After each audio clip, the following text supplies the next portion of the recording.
네, YTN 라디오 이전의 뉴스 정면 승부 2부 시작합니다. 목요일 이 시간에는 정면 우먼 파이터 순서가 마련돼 있죠. 정면으로 센 주제들을 부드럽게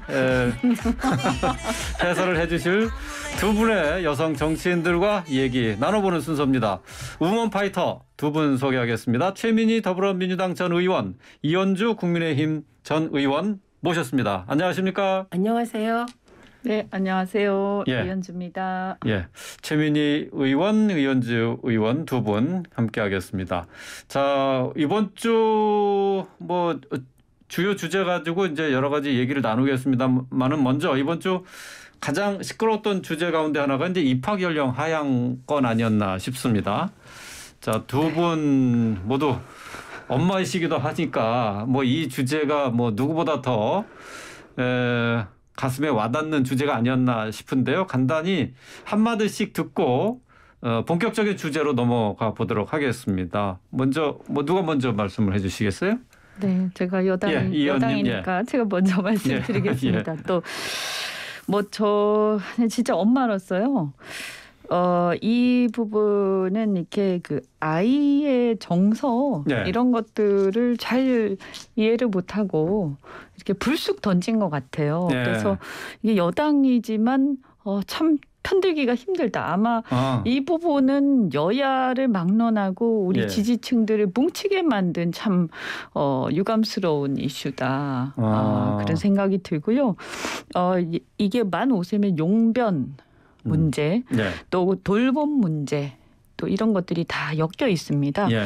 그래서 이 사랑의 눈길로 이 문제를 접근해야 되는데 만 5세면 사랑의 눈길이 아니라 좀 산업의 역군 이런 관점으로 좀 본 게 아닌가 이래서 좀 안타깝고 그래서 무엇보다도 저는 대통령께서는 뭐 이걸 어떻게 자세히 아시겠어요. 그래서 저는 이 교육부총리, 그러니까 교육부 장관의 그 책임이 매우 크다. 왜 그러냐면 이분이 이제 사실은 임명이 되는 과정에서도 여러 가지 문제가 있지 않았습니까? 음주 문제, 또 논문 표절 문제 그러다 보니까 이 어떤 여러 가지 좀 불미스러운 부분들을 만회하기 위해서 또 무리한 거 아니냐.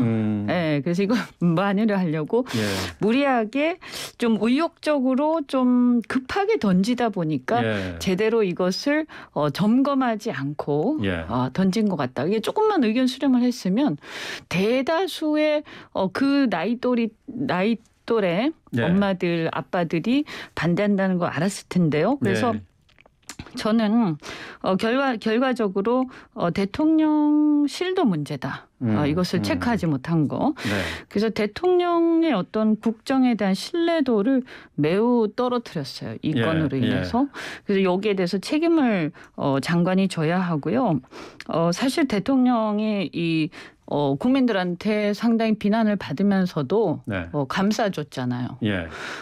그런데도 어떻게 보면 제가 보면 사실 본인이 알아서 사퇴를 했었어야 되는데도 그런데 그냥 가만히 계시고 대통령이 계속 욕먹으면서 감싸줬거든요. 근데 여기까지 왔으면 이제는 지금이라도 좀 사퇴를 하셔서 대통령 부담을 덜어줘야 된다. 왜냐하면 이거는 더 이상 직무를 수행할 만한 어떤 동력이 없다고 봅니다. 그러니까 박순애 장관이 책임져야 한다. 그러니까 사퇴를 해야 된다라고 말씀을 그런 상황이라고 하셨는데. 보고요. 그렇게 해서 대통령의 짐을 덜어드려야 된다고 봅니다. 대통령이 감쌀 만큼 감쌌다고 보여져요. 입학 연령 하향권과 관련해서 좀 방어를 해 주실 줄 알았더니 그게 아니네요. 그 부분은 제가 이렇게 좀 알아봤는데 저희 지지층도 예외 없이 다 문제가 심각하다. 특히 그 연령대 30대, 40대 연령대는 아주 저희 지지층이 오히려 더 분노하는 그런 이슈들이었습니다.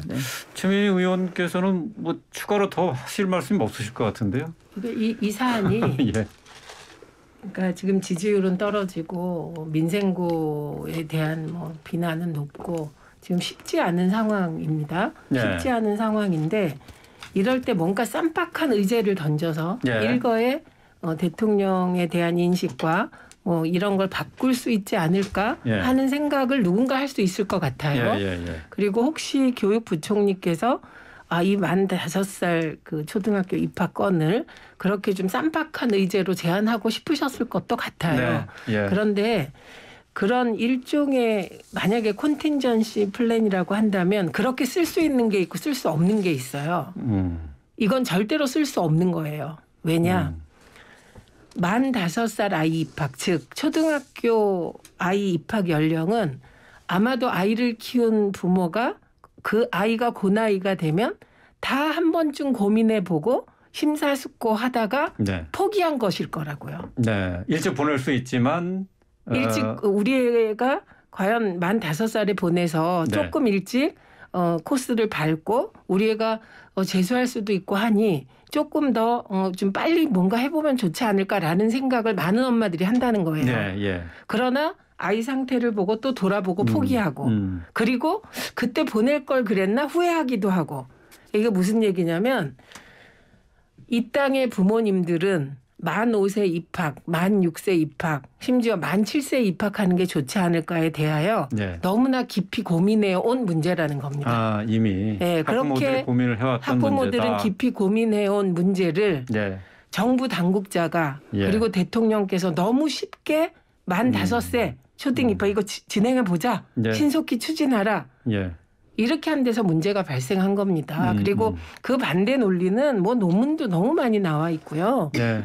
이 얘기를 할 필요가 없어요. 지금 이 방송을 듣고 계신 만 5세를 경유하거나 혹은 지금 경유했거나 네. 한 엄마 아빠들은 다 한 고민이기 때문에 그래서 이 건은 저는 작은 듯 하지만 결코 네. 작은 건이 아니어서 누군가는 반드시 책임을 져야 한다. 예. 그런 생각이 들고 지금 윤석열 정부에서 특징 중에 하나가 인사 참사나 뭐 정책에 있어서 문제가 생기고 이럴 때 아무도 책임지지 않고 그냥 넘어가거든요. 네. 그러니까 비슷한 상황이 되풀이되는 부분에 대해서는 예. 한 번쯤 이래도 되나 깊이 성찰해 봐야 될 지점 예. 같습니다. 제가 이제 조금 이렇게 좀 두둔을 해드리면 예. 이런 문제를 어떻게 대통령께서 다 아시겠어요. 근데 저는 이렇게 됐는데도 장관의 어떤 처세 지금 1년에 벌어지는 상황들을 예. 보면 예. 너무나 무책임하다. 그리고 이 모든 부담과 그 비난이 대통령한테로 가고 있다. 네. 그런데 거기에 대해서 어떠한 그 책임감이라든가 이 문제의 심각성에 대한 그것도 없고 그냥 예. 제가 이렇게 보면 이 어떤 그 지지율의 하락이라든가 또 여기에 대한 비난이 다 대통령한테로 모이는데 네. 그냥 다 각각은 그냥 자기의 책임을 면하는데 네. 여념이 없다. 지금 이래서는 안 된다라는 근데 제가 생각이 또 듭니다. 또 좀 그 의문이 드는 것은 이 지금 입학 연령 하향 문제와 관련해서 이걸 공론화 과정을 거치겠다 하면서 이제 그 교육감 회의를 통해서나 학부모 단체 회의를 계속하고 의견을 듣고 있단 말이죠. 근데 이미 제가 보기에는 결론이 난 것 같아요. 근데 계속 이렇게 그 공론화 과정을 거친다 하는 것이 무슨 의미가 있을까 하는 생각이 좀 드는데 어떻게 봐야 돼요? 이게 그러니까 더 논란만 더 키우는 게 아닌가 거예요. 싶어서요. 장관이요. 대통령께 보고를 하기 전에 어떤 일정한 동론화 내지는 공론화까지 아니더라도 아주 대대적인 공론화는 아니더라도 어느 정도 그 교육계의 설문조사라든가 교육계의 의사타지는 했었어야죠. 그렇게 하고 나서 대통령한테 보고를 했었어야죠. 근데 지금 이 교육감이라든가 이렇게 업계나 학부모들의 반응을 보면 전혀 타진이 안 돼 있는 거 아닙니까? 그러면 저는 기가 막히는 거죠. 근데 아니 어쨌든 이 상태에서 지금 대통령한테 보고를 덜렁한 겁니다. 그러면 저는 이러한 모든 화살이 대통령한테로 가는 거예요. 이건 뭡니까 이게. 그래서 이게 용납돼서는 안 된다. 장관이 이런 식으로 일을 하는 것을 더 이상 묵과할 수 없다라고 저는 생각하는 겁니다. 지금 그 결론이 났다고 하셨는데 여론상에서는 결론이 이미 난 게 아닌가 여론상으로 그런 거고 그런데 실제로 교육부 내부에서는 그렇지 않다는 보도도 있습니다. 그 부분을 제가 질문을 드리는 건데 지금 어쨌든 부정적인 여론 속에서도 교육부에서는 이 정책을 추진하고자 하는 의지는 아직 그 있는 버리지 거거든요. 않은 것 같습니다. 그래서 이거는 구체적으로 제가 그 직위가 정확한 담당 차관은 이 추진할 뜻이 있는 것처럼 보도가 됐습니다. 그래서 이 부분은 지금의 공론화 과정이라는 게 교육 당국의 입장에서는 그냥 절차를 한번 밟는 정도로 생각할 수도 있다는 우려가 있습니다. 그렇게 하고 강행한다는 거죠, 그러면? 네, 그런 분위기가 교육부 내부에 있고 그리고 교육부 장관을 면담한 학부모가 나중에 입장 밝힌 게 있는데 거기 보면 한 번도 이 정책을 철회하겠다고 그 자리에서 얘기한 바가 없다 이렇게 얘기를 하더라고요. 그래서 그 반대 여론이 높다고 5세 초등학교 입학이 이게 사실상 중단된 것이 아니냐 하는 것은 추측일 뿐이다. 이걸 봤습니다. 근데 지금 이 사안은 이런 사안이 참 있기가 쉽지 않은데 거의 90% 이상이 반대. 90%도 아니고 뭐 거의 97% 이상이 반대한다고 해요. 그런데 이 사안을 교육당국의 누군가가 밀어붙이려고 한다면 그 또한 이해할 수 없는 일이라고 생각합니다. 그렇진 않겠죠. 뭐 지금 어쨌든 뭐 입학 연령 하향 문제와 관련해서 뭐 잠시 얘기를 나눠본다는 것이 좀 길어졌습니다. 자, 이제 본격적인 주제로 넘어가도록 하겠습니다. 준비한 내용 먼저 주제 살펴보고 오겠습니다.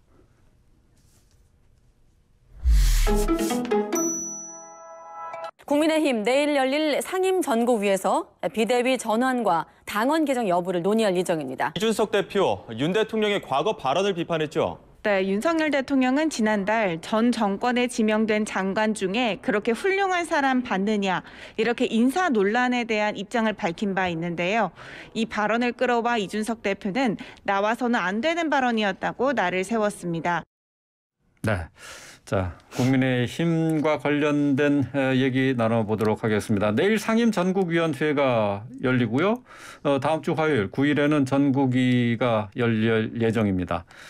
자, 이제 10일까지 다음 주 10일까지 수요일까지 비대위 체제 전환을 마무리하겠다라고 이제 서병수 전국위원장이 밝힌 바가 있습니다. 그런데 최재형 혁신위원장은 공개적으로 비대위 전환에 반대 의사를 밝혔습니다. 자, 현 상황이 비상 상황이냐? 여기에 동의하지 않는 건데요. 지금 국민의힘이 보여주고 있는 내홍 평가 두 분의 평가를 좀 들어보도록 하겠습니다. 이현주 의원님. 네, 일단 무엇보다도 이제 정권 출범 얼마 안 됐는데 이런 모습을 당에서 당이 잘 받쳐드려야 되는데 이런 모습을 보여드리게 돼서 저도 당원의 일원으로서 굉장히 송구스럽다 이 말씀부터 드리고요. 네. 지금 여기서 이제 비상 상황이냐 아니냐 이게 이제 쟁점인 것 같은데 비상 상황에 대한 정의부터 좀 명확해야 될 것 같다 이런 생각이 들고요. 이제 최재형 위원장께서 말씀하신 비상 상황은 일단 최고위 기능 상실로 볼 수 없다. 이렇게 보신 것 같아요. 네. 그걸 정의로 일단 보신 것 같고요. 최고위 기능 상실이 아니다라는 것은 최고위원회가 과반이 이제 사퇴를 했지만 다시 모여서 전국위 소집을 의결을 또 했잖아요.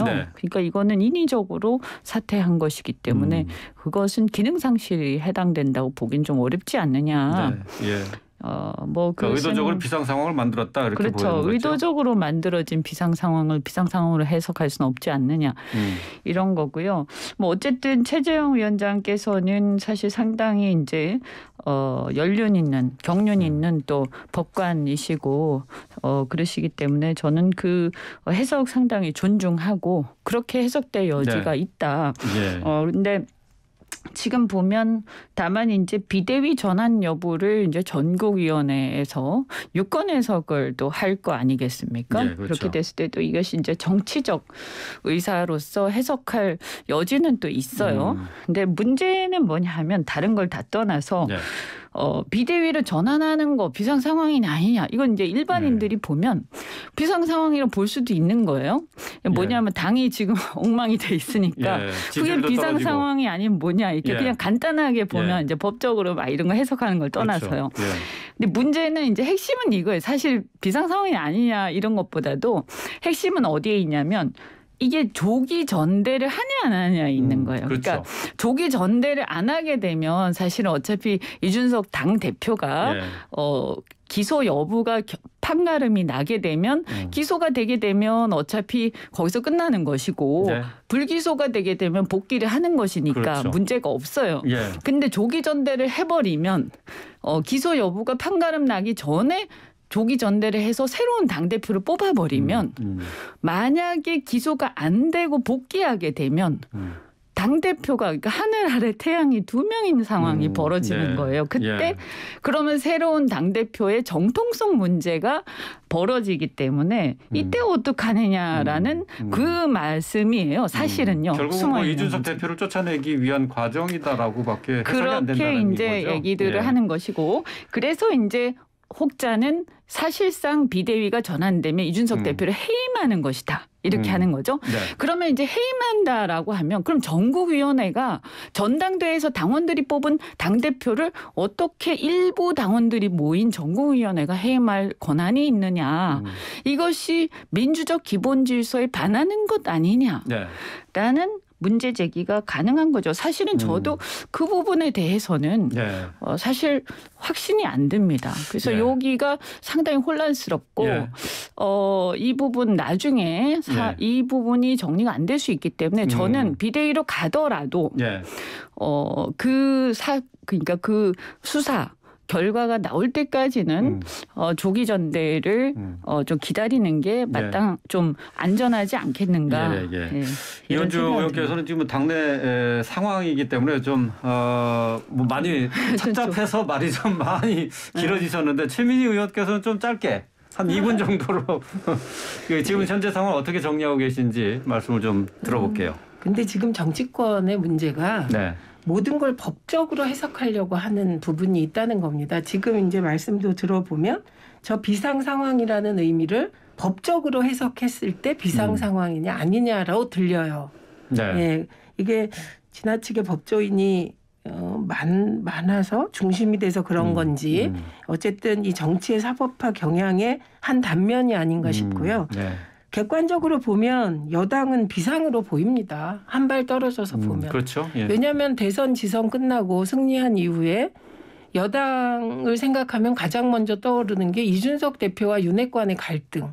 그리고 결국은 여당 대표가 불미스러운 의혹으로 6개월 당원권 정지를 징계당한 상황. 네. 예. 이게 다 비상이죠. 네. 거꾸로 하면 민주당 대표가 그런 똑같은 사건으로 같은 징계를 당했다면 사실 가만히 있었겠습니까? 그 대표는 그냥 물러났을 거예요. 네. 그런데 이준석 대표는 버티고 있는 거죠. 그런데 정치적으로는 비상 상황인데 법적으로 비상 상황이 아니라는 이해부터 좀 그건 이상합니다. 그러니까 이건 가치 판단을 넘어 네. 예를 들면 대선 지선에서 승리한 당대표를 쫓아내는 게 정치적으로 과연 납득할 일인가. 그거에 네. 대한 찬반이 있을 수 있고 네. 저도 납득이 안 된다는 쪽이에요. 이게 좀 무리한 게 아닌가 이런. 네. 그러나 지금 확실한 것은 비대위로 전환되면 저는 그 순간 이준석 대표가 돌아올 길은 봉쇄되는 거라고 보입니다. 그리고 이렇게까지 무리를 하는 데는 강력한 힘. 예, 이준석 대표와는 더 이상 당을 같이 할 수 없다는 정치를 같이 할 수 없다는 어떤 강력한 정서가 대통령실과 혹은 대통령과 여당, 윤핵관 그 핵심들 사이에서 이게 확고한 게 아닌가 이렇게 보입니다. 예. 비대위 체제 전환의 속도를 내고 있는 국민의힘 당 상황 짚어봤는데요.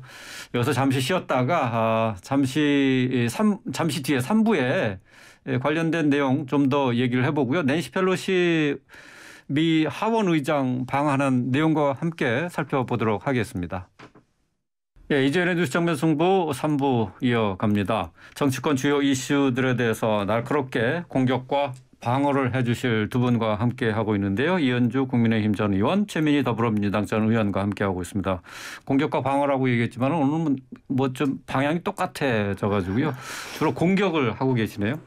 자, 오늘 이준석 대표가 윤석열 대통령이 한 발언이 있었죠. 그럼 전 정권에 지명된 장관 중에 그렇게 훌륭한 사람 봤어요. 라고 이 반문한 것과 관련해서 이 발언이 나와서는 안 되는 것이었다라고 이렇게 말을 했습니다. 이 발언을 한 배경 또 그리고 기존에 지금까지는 이준석 대표가 윤석열 대통령을 직접적으로 겨냥하지는 않았는데 자, 이 발언이 나온 배경을 어떻게 보고 계시는지 두 분 얘기 들어보겠습니다. 최민희 의원님. 우선 이 발언이 터닝 포인트라고 보시면 될 것 같습니다. 왜냐하면 그동안에 이준석 대표의 스탠스는 적어도 네. 나와 윤석열 대통령은 대화가 잘 된다. 네. 그런데 윤핵관과의 사이의 문제였다. 혹은 대통령의 참모들의 문제였다. 이런 스탠스였거든요. 그런데 처음으로 대통령의 발언을 직격하고 나온 겁니다. 근데 그것도 어떻게 보면 인사 실패가 윤석열 대통령 지지율 추락의 핵심 원인으로 꼽히지 않습니까? 네. 그러니까 그 핵심 원인과 관련한 대통령의 발언을 꼬집은 거예요. 예, 그런데 그렇죠. 아마도 이걸 직격이라고 언론이 표현했을 때 많은 분들이 읽으면서 뭐 이 정도가 그렇게 센 발언인가라고 생각하실 수 있는데 이건 시작이라 그런 게 아닐까. 예, 그런 다만 터닝 포인트도 뭐의 시작인가요? 예, 이거는 윤석열 대통령을 직접 겨냥한 정치적인 공격이 시작되는 그 터닝 포인트가 바로 그 발언이 아닌가 합니다. 이현주 의원님은 어떻게 보세요?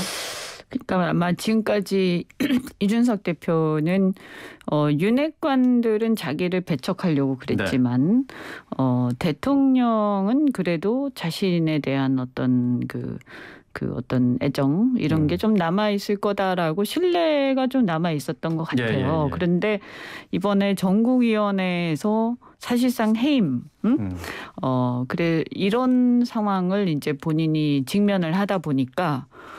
결국에는 어떤 면에서 보면 본인 정치 생명이 이제 끝날 수 있다라는 그런 이제 절박한 상황에 이제 놓이게 됐고 그래서 그전에는 반윤핵관이었다면 이제 반윤석열 대통령 이렇게 이제 확실하게 스탠스를 취하고 있는 게 아닌가 이런 이제 걱정이 좀 돼요. 그래서 이렇게까지 가면 안 되는데 그래서 그 전에 이제 우리 대선이 어떻게 보면요. 윤석열 대통령이 후보였습니다. 예. 그런데 2030과 6070의 연합전선의 측면이 있었거든요. 물론 이준석 대표가 2030을 다 오롯이 대변한다 이렇게 볼 수는 없어요. 여성에 대한 또 그런 갈등도 분명히 있었고 문제도 있었지만 그럼에도 불구하고 약간 상징적 측면이 있었기 때문에 그런데 그런 어떤 연합전선이 좀 무너진다 이런 부분도 있고요. 어쨌든 선거에서는 분열된 세력이 승리하는 경우는 없습니다. 그래서 조금의 세력이라도 다 끌어모아서 통합해야 됩니다. 그래서 이런 부분은 이준석 대표도 상당히 이제 좀 저는 한 번씩 이런 것 때문에 사람들이 이준석 대표에 대해서 이렇게 과민 반응들을 보이거나 감정적으로 대응하는 게 바로 이준석 대표 이런 부분들이거든요. 좀 자제했으면 좋겠다는 생각이 들고 자제했어야 된다. 네네. 그리고 또 우리도 지금 참 좀 절망적이긴 한데 그래도 어떻게 좀 정치적으로 통합의 길로 혹시 지금이라도 늦었지만 갈 수 있는 길이 없을까? 우리 좀 지혜를 모았으면 좋겠다. 참 어쨌든, 그렇게 생각이 듭니다. 그러니까 지금 뭐 당내 갈등 상황이 이제 대통령실로 이제 확전되는 양상이고 이제 분열이 가속화될 우려가 있다. 이제 이렇게 볼 수가 있겠죠. 자, 이제 계속해서 이제 민주당 얘기 잠깐 좀 해보도록 하겠습니다. 이재명 당대표 후보가 이제 기자간담회를 열었고 여기에서 자신을 향한 검찰과 경찰 수사에 대해서 심각한 국기문란이다라는 입장을 내놨습니다. 자, 뭐 자신에게 이제 계속 따라다니는 게 이제 사법 리스크 아니겠습니까? 이와 관련해서 이제 국기문란이다라고 이제 얘기를 했는데 이건 어떻게 들어야 되는 건지 최민희 의원님 얘기해 주시죠. 일단 사법 리스크라는 단어에 민주당은 동의할 것 같지 않아요. 사법 리스크라는 말은 되게 객관적인 말인데 사법 리스크는 누구에게나 있죠.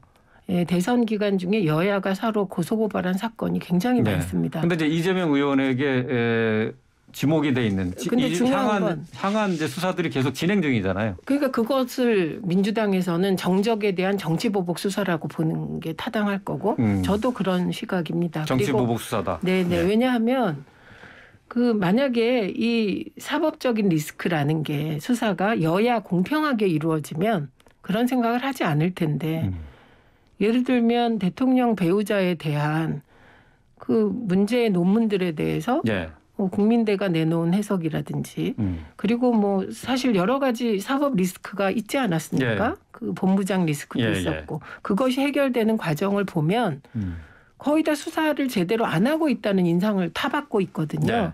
그런데 대선 때 라이벌이었던 이재명 후보 주변은 정말 그 법카 하나로 129곳을 압색할 정도로 예. 수사 당국이 탈탈 털고 있단 말이죠. 예. 그리고 이 광경이 대한민국 국민에게 낯선 광경이 아닙니다. DJ는 박정희 전 대통령에 의해 전두환에 의해 2번이나 수몰 당할 뻔한 적도 있고 사형 당할 뻔한 적도 있습니다. 그래서 정적 보복의 역사가 되풀이되지 않느냐라는 인식을 민주당이 갖는 건 너무나 타당하다. 네. 그래서 죄가 있으면 다 수사해야 된다. 죄를 지면 책임져야 된다. 이런 일반론이 모든 정치인, 모든 대통령 후보의 가족에게 다 적용된다면 보복이란 얘기 안 나오겠죠. 그런데 유독 윤석열 대통령의 후보 시절 라이벌이었던 이재명 후보 주변만 저렇게 심하게 털고 있지 않나? 이렇게 생각하면 당연히 민주당과 야당 지지자들은 흔히 얘기하는 이제 선택적인 이제 경찰과 검찰의 수사다 이거군요. 정적 보복 수사다 이렇게 볼 수밖에 없겠죠. 이재명 의원이 이제 사법 리스크라는 건 이제 국민의힘 또 그리고 검찰 경찰의 언어다. 또 이제 국기문란 뭐 이 얘기도 했는데요. 이현주 의원님은 어떻게 생각하세요? 네. 근데 사실 또 우리가 대선 때 다 지켜봤지만 이재명 의원에 대해서 수사가 필요하다라는 것은 많은 국민들이 동의하실 거예요. 뭐 여러 가지 의혹들이 있지 않았습니까? 네. 그래서 자신에 대한 수사에 대해서 뭐 그 국기문란이다. 이건 좀 저는 뭐 그 특권을 바라는 건가? 이건 좀 문제가 있다. 이런 식의 어떤 발언, 이것은 좀 돌아보셔야 된다. 이런 생각이 들고요. 네. 물론 뭐 왜 그러면 나만 하느냐 이렇게 뭐 말씀하신다 그러면 그럼 다른 사람들에 대해서 당연히 그것은 공정하게 해야 되겠죠. 근데 이제 이 사실은 요즘에는 이제 우리가 이제 건불 10년, 화무 11홍 이런 얘기도 있지 않습니까? 그래서 권력이라는 것은 뭐 요새는 건불 10년도 아니고 건불 5년입니다. 그래서 그렇죠. 결국 이게 뭐 권력이 영원할 것 같지만 얼마 못 가서 곧 쇠하고 또 얼마 못 가서 다시 또 수사를 받을 것은 또 받게 돼 있기 때문에 너무 그렇게 생각하시지 마시고 모든 문제가 있는 곳에는 결국 수사 받게 돼 있다 이렇게 생각하시면 될 것 같습니다. 그래서 이재명 의원도 만약에 문제가 없으면 빨리빨리 받고 털면 되지 않겠는가 이런 생각이 듭니다.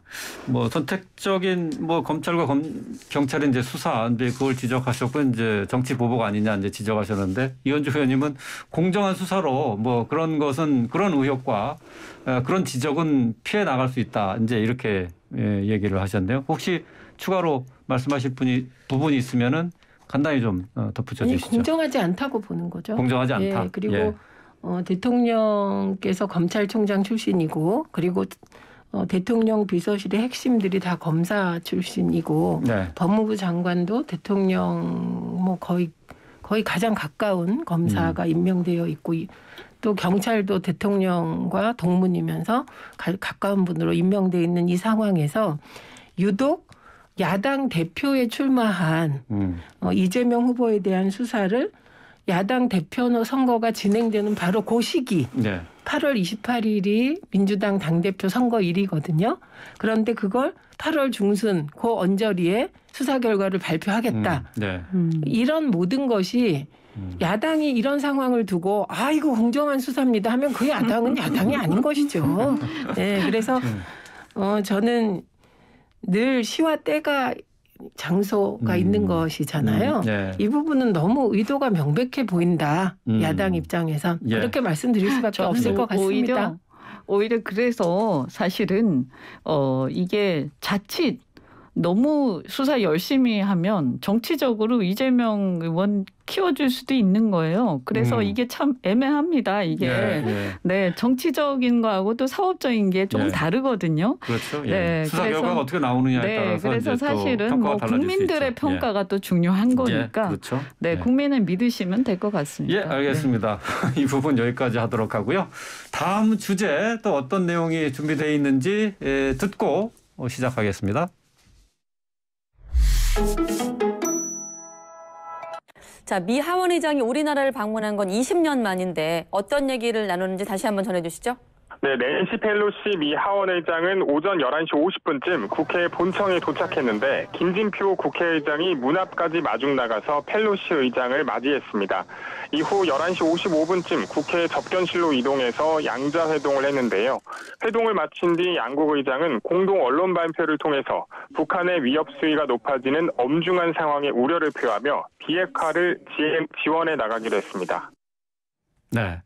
자, 낸시 펠로시 미 하원 의장이 어제 우리나라에 왔죠. 그리고 오늘 이제 김진표 국회의장과 환담을 했고, 그러면서 이제 한미가 강력한 대북 억지력으로 실질적인 비핵화를 이뤄야 한다. 또 평화 정착을 위한 양국 정부의 노력을 지원하겠다 하는 그런 내용을 발표를 했습니다. 자, 오늘 나온 두 의장의 발표 내용 어떻게 평가하시는지 먼저 최민희 의원님. 오늘 김진표 국회의장의 몸값이 한껏 치솟은 날입니다. 네.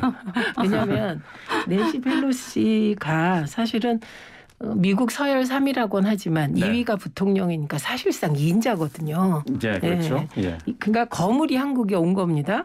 그러면 당연히 이 거물이 우리나라에만 온 게 아니라 싱가포르 들렀죠. 인도네시아 들렀죠. 이렇게 돌아서 말레이시아 이렇게 돌아서 왔단 말입니다. 네. 그리고 대만 들르고 우리나라 들르고 일본 가는데 다 총리나 대통령을 만났는데 우리나라만 안 만났다고 하루 종일 국민들이 걱정했습니다. 그런데 김진표 의장과 만나서 이게 얘기가 잘 된다고 하니 보수적인 커뮤니티에서 그래도 김진표라는 사람이 있어서 국격을 살렸네 이런 요지에 평가가 나올 정도였거든요. 윤 대통령은 전화 통화만 했는데 김진표 의장하고는 직접 회담도 했다 하는 그래서 부분을 강조하시는 거죠. 그리고 두 가지 첫 번째 북핵에 대한 그 노력해서 북핵 대처하겠다는 당연한 거고 두 번째가 한미동맹이 군사안보 경제 기술 동맹으로 확대된다. 네.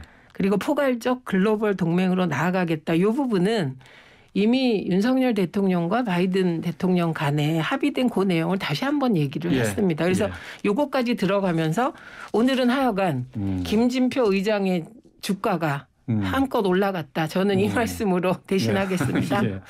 주가 김진표 의장의 주가가 한껏 올라갔다 하셨는데 그러니까 현재 상황을 보면은 오히려 민주당에서 한미 동맹을 강화해야 된다는 쪽이고 국민의힘 쪽에서 윤석열 대통령은 그러니까 대통령실에서는 오히려 중국을 의식해서 낸시 펠로시 의장을 직접 만나지 못한 것 아니냐 이제 이렇게 지금 나오고 있어요. 네, 그러니까 바뀌었어요? 그러니까 외교 노선이 어떻게 보면 오늘 물론 이제 의장은 공식적으로는 당적이 없죠.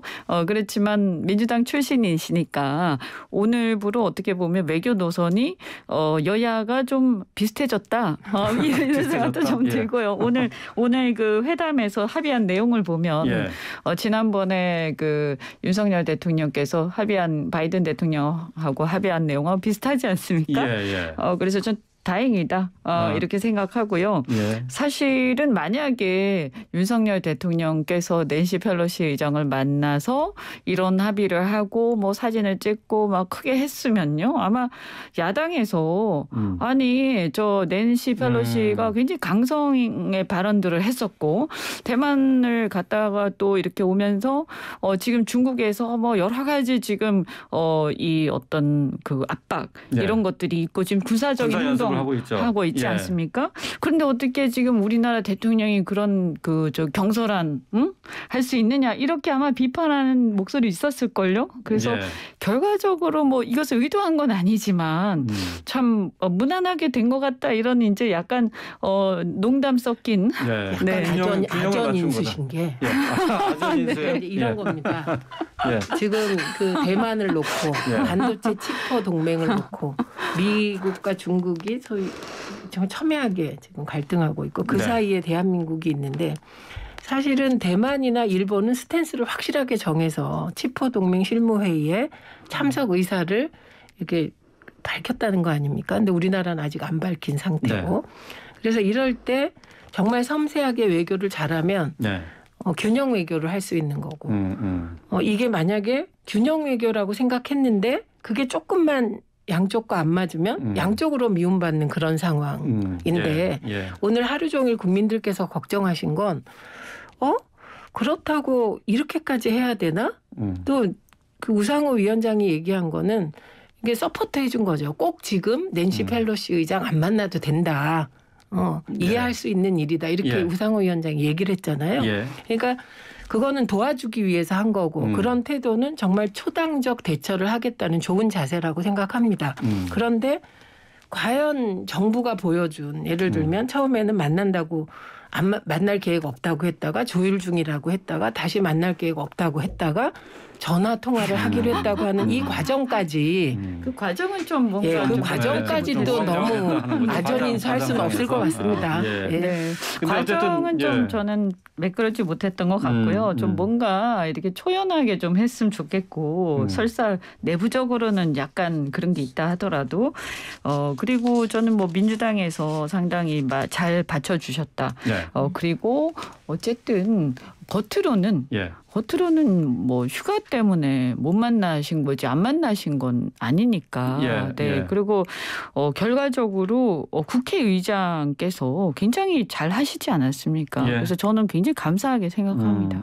근데 지금 윤석열 대통령이 이제 취임 이후에 한미 정상회담 그리고 나토 정상회의에 참석하면서 민주당 쪽에서는 대중 외교를 소홀히 하는 것 아니냐, 너무 미국 쪽으로 가까이 가는 것 아니냐 하는 비판을 계속 했잖아요. 그러니까 그 균형을 맞췄다 이렇게 해석을 하면 될까요? 그러니까 오늘 우상호 비대위원장은 지금 이 시점 아까 얘기한 대로 중국이 사실은 대만을 둘러싸고 군사훈련을 하고 있고 치퍼 동맹에 가입하라는 미국의 요구가 있는데 답을 아직은 안 한 걸로 되어 있잖아요. 이 상황에서 만나지 않은 것이 뭐 꼭 만나야 되는 거 아니다. 이거 정쟁화하지 않겠다고 한 태도는 이렇게라도 해서 균형을 맞추는 게 국익에 도움이 되지 않겠느냐고 민주당도 생각한다는 거 아닐까요? 근데 이제 또 사진 한 장 그 얘기를 잠깐 좀 해보겠습니다. 어제 이제 그 펠로시 의장이 왔는데 공항에 영접을 나간 우리나라 관계자들이 한 사람도 없었어요. 이거 조금 홀대 아니냐? 이 부분 뭐 저 두 분 한 20초씩만 얘기 간단히 해주시겠어요? 그게 하루 종일 문제가 된 한 부분입니다. 그러니까 만나지 않더라도 환대는 할 수 있었던 거 아니냐. 그런데 다행히 김진표 의장과 펠로시 만남에서 그거 아니다. 우리가 그 경호 문제를 고려해서 오히려 협조를 요청했다. 해명이 됐다. 그렇게 해서 의장과는 해명이 된 것으로 보도가 되었습니다. 그렇죠. 뭐 국회도 그렇고 정부도 그렇고 환대를 나가는 게 맞죠. 근데 그게 이제 보니까 그게 이제 커뮤니케이션이 없었던 건 아니다.